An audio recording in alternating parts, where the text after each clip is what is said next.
Thank you for tuning in, and this is Atlas Insider. If you're here for the first time and podcast is something that you like, then you are in the right place. Now, different political leaders have begun to show interest in different political seats that they want come 2027. And one of those people that have communicated it clearly a seat that he wants is Babu Owino, who is eyeing to be the governor for Nairobi in 2027. And these are my 10 reasons why I feel Babu Owino gubernatorial ambition is unstoppable, and indeed he might be the governor of Nairobi come 2027. Number one reason, remember Babu Owino has never lost any election in his life. I know he is just a second term member of parliament for Embakasi, but even as a student, Babu Owino vied until he got tired of vying.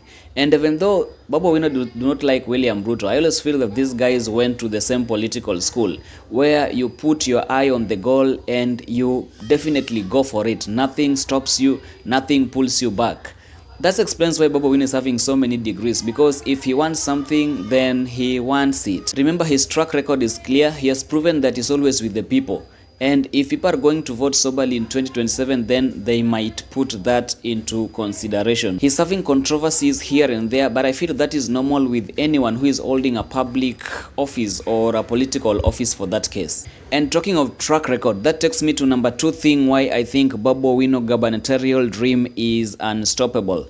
Remember, this year 2025, both Infotrack and Polytrack have ranked Babu Owino the best performing MP in Kenya. And for the first time, I've seen Kenyans so eager to have performance-oriented leaders. And that's why they're drumming up for people like Natembeya, people like Matiang'i, because people have seen what they can do. And if that is going to be taken into consideration, then Babu Owino will win the Nairobi gubernatorial seat in the morning, because his track record is clear. Polytrack and Infotrack has proved that he's doing a good job. I don't live in Embakasi, so I don't know what he's doing in the ground. Maybe people of Embakasi who are watching this video can tell us in the comment section. But provided with the things or the result that we have been given by Polytrack and Infotrack, it shows that Babu Owino is doing a good job. And if Kenyans are going to look into that, then probably they are going to vote him in. Number 3 thing, let's look at how people of Nairobi voted in 2022. Remember, Sakaja got around 699,300 votes, while comparing it to Sonko in 2017, Sonko got around 785,000 votes. And Sakaja only defeated his opponent with a margin of around 9.8%. And remember, people voted on a basis of hustler narrative, and some ladies, of course, voted because of the dimples and Sakaja being handsome. And some youths also said that huyu ni kijana mwenzetu, and so why should we not vote for him? And with all that, the defeat margin was still 9.8%. Now, in 2027, Kenyans have known that they made a mistake. UDA is in trouble, and if Sakaja is going to go back to look for the Nairobi gubernatorial seat with an UDA ticket, then definitely that might be a disadvantage to him. And then number 3, right now all of them are youths, wote ni vijana, and so hakutakuwa na kitu kama huyu ni kijana mwenzetu. And so that might also be advantage to Babu Owino, who is seeking for a gubernatorial seat and is really working so hard to ensure that he is having the youth and the young people in his basket. Number 4, Babu Owino may not use ODM ticket to vie in 2027. Now, it has been recorded so many times, Babu Owino saying that only one person can give him instructions in ODM party, and that is Raila Amolo Odinga. And in his latest interview with Spice FM, Babu Owino said something. Listen to this. ODM is Orange Democratic Movement. The democratic part of it gives people like Babu a space to be democratically divergent in opinions, to have their own opinion, the democratic part of it. Those who are in government chose to be in government.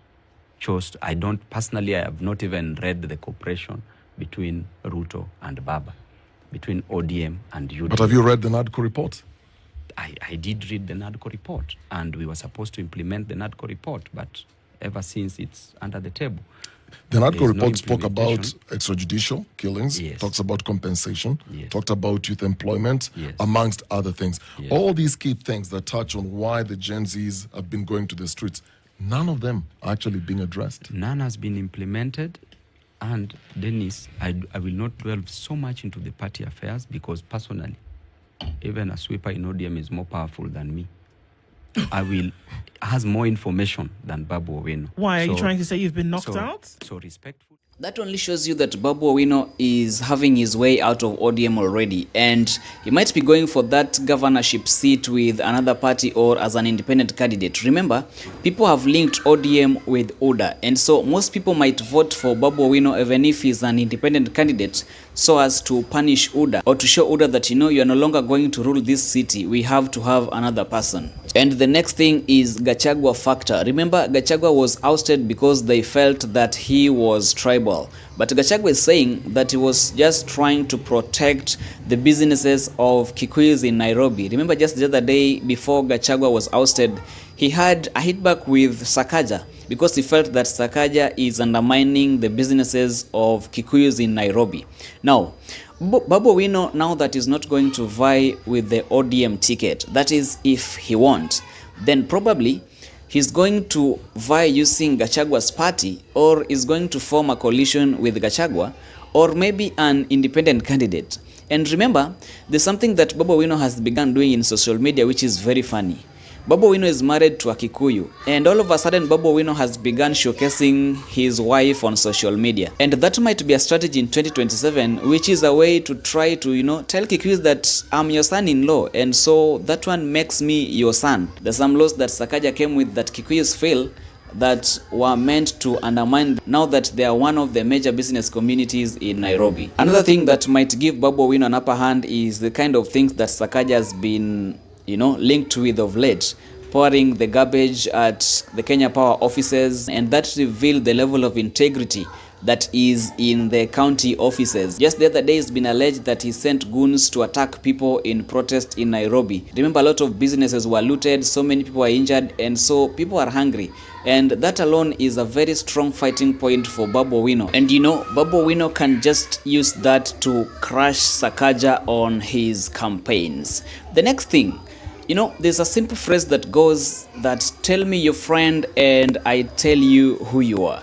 Babu Owino is one of those few African leaders who were ever seen by Muhammad Gaddafi. And even right now, we've seen Babu Owino in Senegal. Just the other day, he was with Honorable Traore, the president for Burkina Faso, who are one of the youngest leaders or youngest president ever seen in Africa. And one of his interviews, Babu even said that he wouldn't agree with anybody who is trying to tell him that he is still young and he cannot vie for governor. And so the fact that Babu Owino is having friends who has got to the top level, definitely they're giving him ideas on how to get there. And lastly, people are naturally controlled by emotions. Now, time and again, Babu Owino have tried to show that he's always with the people. That's why in the protest, Babu is there. When Gen Zs are rioting, Babu is there.